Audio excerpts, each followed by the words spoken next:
In the fourth edition of a comparison, we have three incarnations of Godzilla's arch-nemesis, King Ghidorah, going up against each other in a triple threat match. The contender of this head-to-head battle are Heisei King Ghidorah, Legendary King Ghidorah, and Showa King Ghidorah. So, as we know, King Ghidorah, also dubbed as Monster Zero, first appeared in the Showa era as the titular main antagonist of the 1964 film Ghidorah the Three-Headed Monster. In almost every incarnation, we've seen the malevolent Daikaiju battling the true alpha Godzilla, and also threatening the planet and mankind as a whole. This particular kaiju is in a totally different league altogether, when it comes to kaijus with only Destoroyah and Godzilla rivaling its abilities. But what would happen if the three-headed dragon kaiju went up against its own incarnations? Which incarnation is the most powerful of them all? Well, if you want to find out, this video is for you. Welcome to Factaholic, and today let us find out which incarnation of King Ghidorah comes out victorious in this triple threat, all Ghidorah head-to-head. And without any further delay, let's get them straight. First up, let's start with their physical features and appearances. King Ghidorah maintains the traditional core design of the character in all of his incarnations, being a giant bipedal dragon with three heads on long serpentine necks, two tails, and two large bat-like wings at his sides, which stands upright on his two hind legs. Although in hindsight there are a few differences here and there as well. In the case of the Heisei King Ghidorah, its heads are adorned with a set of the straighter, devil-like horns running down their sides. This Ghidorah stands straighter and its eyes are red and reptilian. As for the legendary King Ghidorah, unlike the Heisei King Ghidorah, each of its heads has 10 horns, 5 on each side rather than 8, and one of the right head's horns is chipped. These horns are also slightly larger and more curved, as opposed to the thin, straight horns of the Heisei design. Depending on Ghidorah's emotions, the horns can flare up or flare down. There's also a small ridge atop each head. All three of King Ghidorah's necks are very muscular, in addition to being very long. The Monsterverse King Ghidorah's central neck is positioned in front of his left and right necks, much like Kaiser Ghidorah's. His legs are digitigrade with avian-like feet. Ghidorah's eyes are fiery red, which seem to glow yellow whenever he charges up and fires his gravity beams, and his tongues are forked. The novelization also describes Ghidorah's blood being black and oil-like. Now for the Showa King Ghidorah. As we all know, he was the first incarnation and had features that were incorporated in the latter versions of him, including Heisei and Monsterverse as well. Although not all elements of his design was incorporated with the Showa incarnation of Monster X, sporting a single pair of curved horns and crescent. It also possesses a mane of hair, which both the other two incarnations overlooked, and although stands mostly upright, but with a slight hunch forward. Well, that's all about the physical features and appearances. Now moving on to the next round, which deals with their sizes. The Heisei King Ghidorah stands at a height of 150 meters, has a wingspan of 175 meters, and weighs a massive 70,000 tons.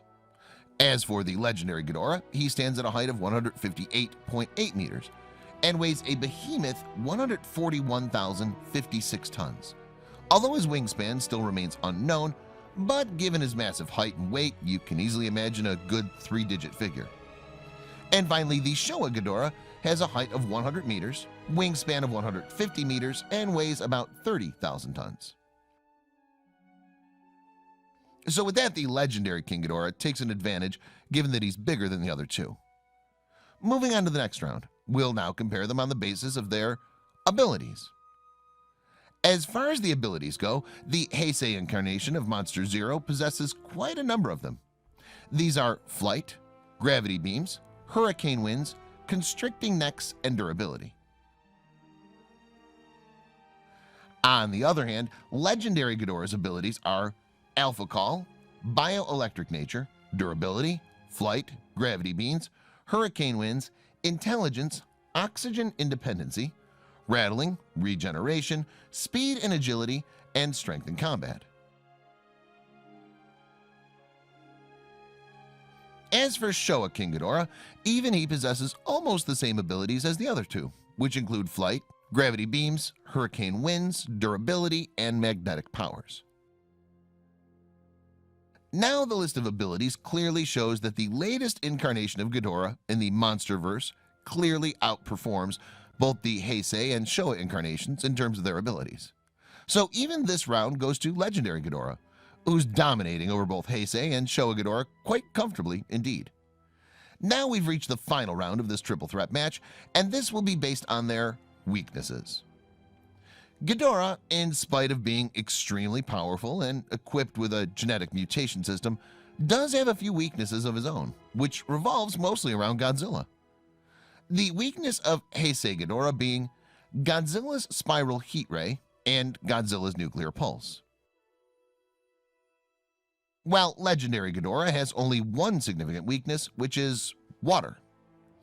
As for Showa Ghidorah, his weaknesses are overwhelmed by numbers, requires commands from an alien master. Now, even in terms of weaknesses, Legendary Godzilla trumps over its other incarnations and is probably the most powerful incarnation of three-headed golden dragon so far. Well, at least on paper. Now, to sum it all up, it seems like total dominance from our Monsterverse incarnation of King Ghidorah over his previous incarnations, given that in every department he's managed to pull ahead of the other two with his superior figures.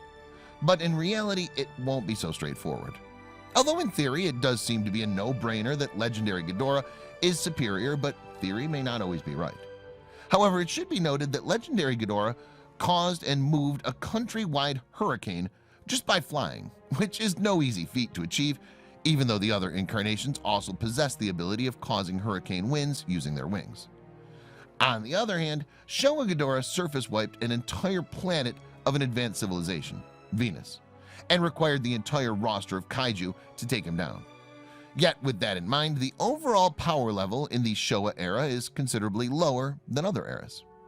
Legendary Ghidorah survived the oxygen destroyer, has regenerative abilities, can harness electricity to intensify his powers, brings an intense storm with him anywhere he goes, and his durability goes beyond any incarnation so far. Legendary Ghidorah wins this triple threat match. So that was all for this episode of A Comparison. We'll be coming back next time with another episode, so make sure you're subscribed to our channel. And in the meantime, you can watch our other videos as well. So until next time, have a great holiday season and keep watching Factholic.